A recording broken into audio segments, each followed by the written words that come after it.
윤석열 일가의 비리를 지속적으로 보도해왔던 서울의 소리는 이번 윤석열 캠프 법률팀 주장에 대해 짧은 반박을 내놓겠습니다.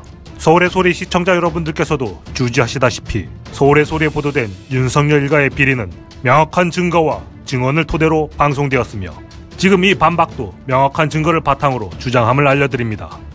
첫 번째, 대한민국 국민은 누구나 정치적 의견을 가질 수 있으며 그것을 표현할 수 있습니다. 공무원 등 정치적 중립을 엄수해야 하는 특수직 종사자들도 구체적인 행동에 대한 제약이 있을 뿐 생각의 자유까지 막을 수는 없습니다.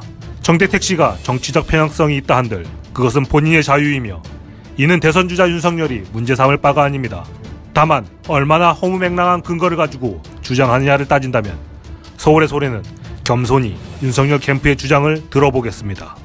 하지만 윤석열 캠프에서 주장한 14년간 11번의 유죄 판결이란 정대택 씨에 따르면 무소불위의 검찰 권력이 개입된 공정치 못한 판결이란 것이며 이는 과거에 무죄받은 윤석열 장모 최은순의 최근 실형 확정 판결과 검찰의 비상상고에 의해서도 증명되는 바입니다. 오히려 정대택 씨는 14년간 11번의 유죄 판결은 사실과 다르다고 했으며 6번의 기소와 1번의 무죄 판결이 있었다고 합니다. 이 1번의 무죄 판결은 유일하게 국민참여재판으로 이루어졌습니다.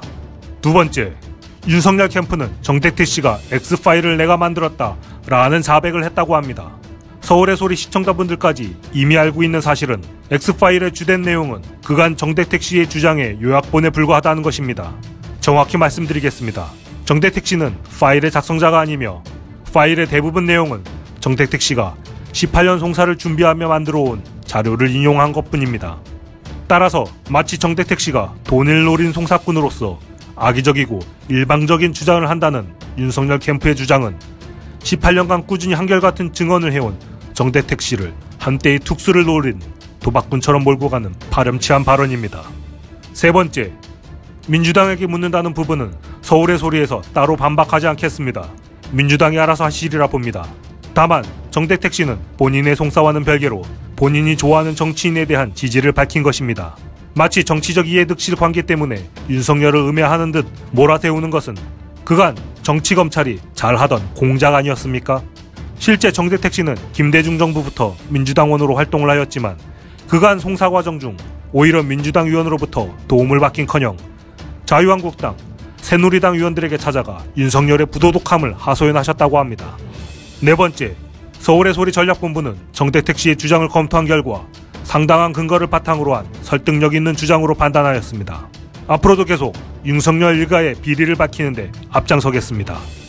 오히려 이번 윤석열 캠프 법률팀의 페북 게시물은 무려 법률팀에서 만들어져 배포된 글인데도 불구하고 실체 없는 주장에 불과합니다. 앞으로 그간 본인에 의해 자행된 수많은 의혹과 비리들을 자백하시고 책임있는 정치인으로 거듭나시길 바랍니다. 다음은 정대택 씨가 밝힌 입장문 중 일부를 발췌하였습니다. 정대택은 거짓말이라고 한 양아치 윤석열을 응징하기 위하여 자유한국당 장제원, 김진태 그 장모 최모 씨 사건 300억 장고증명 위조 30억 당자 수표 부도 사건 이거 아십니까? 윤석열 후보자 장모를 사기, 사문서 위조, 동행사, 의료법 위반 등으로 재수사하라 이런 얘기입니다. 모든 법사위원들은 물론 박사모 회원으로 펜앤마이크, 변희재 씨가 운영하는 미디어워치, TV조선, 뉴스타운 등에 출연하여 윤석열과 처모녀의 부도덕함을 알린 건 사실이며 정대택이 작성했다고 알려진 일명 X파일의 내용은 100% 진실이며 윤석열은 저와 모녀의 뒷배질로 얻은 사기 범죄 수익금으로 호가호위한 사실입니다. 윤석열은 내 주장이 틀리면 언제 어느 곳에서든 공개 토론하자 기다립니다. 라고 밝혔습니다. 저희도 추신이 있습니다. 추신, 윤석열 일가의 비리가 밝혀진다면 그간 해명이랍시고 둘러댄 모든 발언들에 대해 법적, 도의적 책임을 반드시 지게 될 것이며 언론사를 향한 책임전가성 협박에 대해 반드시 단죄할 것입니다.